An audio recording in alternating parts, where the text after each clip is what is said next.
بما ان السمر از كولينج والصيف داخل علينا ودرجات حراره هتسلقنا كلنا، ففي حاجتين اتنين مهمين لازم نعملهم ما ننساهمش.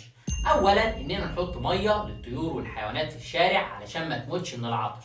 ثانيا بقى ودي الاهم، اننا نحط مزيل عرق علشان الناس ما تموتش من الريح. مع ارتفاع درجات الحراره بتبدا تنبعث رائحه لطيفه جدا الصراحه، وخصوصا في الاماكن الضيقه والمزدحمه زي وسائل المواصلات كده بالظبط.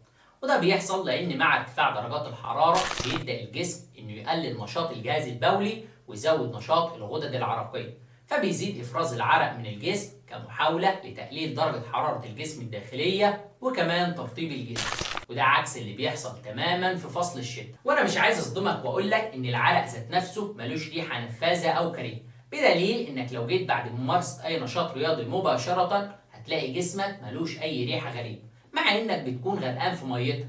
وده بديهي لان تركيب العرق بيتكون من 99% منه ميه، وال1% الباقي بيكون حاجات مشكله كده ما بين املاح والكتروليتات وفضلات من الجسم زي اليوريا، ولكن كل ده بيكون نسبه قليله جدا مش كفايه انها تسبب الريحه الكريهه. انت هتضحك علينا ولا ايه يا دكتور؟ ده انا ساعات بشم ريحه بتجيب لي التهاب في الجيوب الانفيه. اللي بيحصل ان مع خروج العرق من الجسم وطرفه فتره بيبدا انه يتفاعل مع البكتيريا الموجوده على سطح الجلد، ونتيجة هذه التفاعلات بيتكون مواد كيميائية بتكون لها رائحة نفاذة أو كريهة، مع وجود مجموعة من العوامل الأخرى اللي بتساعد على الموضوع زي قلة النظافة الشخصية والاستحمام اللي بتسبب تراكم البكتيريا على الجلد، تناول أكلات معينة بتخلي للعرق رائحة نفاذة ومميزة، القلق والتوتر والضغط النفسي اللي بيسببوا زيادة الإفراز، وجود أمراض معينة زي أمراض الكلى والكبد ولخبطة الهرمونات اللي ممكن تؤدي إلى تراكم الفضلات داخل الدم، وبالتالي هتخلي للعرق ريحه كريهه. وهنا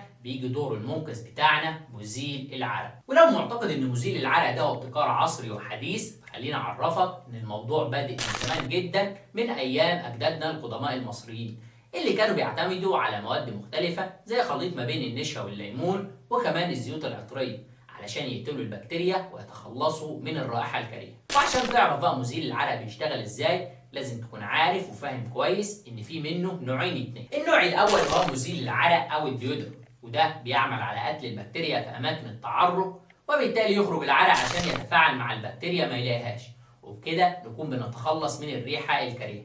وده اثبات تاني ان العرق في حد ذاته ملوش اي ريحه، مع اضافه بقى مجموعه من الزيوت العطريه لتركيب الديودرنت نفسه بنحول الريحه الكريهه لريحه جذابه وملفته. النوع الثاني وهو مضاد التعرق او الانتي بيرسبرين، وده من اسمه انه بيحتوي على مواد كيميائيه زي املاح الالومنيوم اللي بتعمل على غلق المسام في الجلد، وبالتالي بيمنع خروج العرق بشكل طبيعي. وده بيكون له اضرار كتيره جدا، وعلشان كده ناس كتيره ما بتفضلوش، واللي انا منهم بالمناسبه. ومع ذلك في ناس تانية بتضطر انها تستخدمه، وخصوصا اللي بيعاني من فرط التعرق. في النهايه اتمنى اكون فهمت الموضوع بشكل مبسط، ولازم تكون عارف انك مش لازم تجيب مزيل عرق غالي جدا، يكفي انه يكون نوع مناسب ليك حسب تفضيلك، وما يكونش بيسبب لك اي حساسيه ولا التهابات، مع مجموعه من العادات التانية زي المحافظه على النظافه الشخصيه والاستحمام باستمرار، شرب كميات كبيره من الميه، البعد عن القلق والتوتر، وعلاج اي اعراض تظهر لاي مرض على الجسم. مفيش مانع لو تخطف لك رشتين كده ولا كده من معطر جو نسيم الحياه، هيبقى الدنيا زي الفل.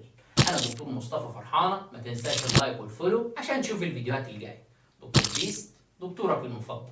سلام.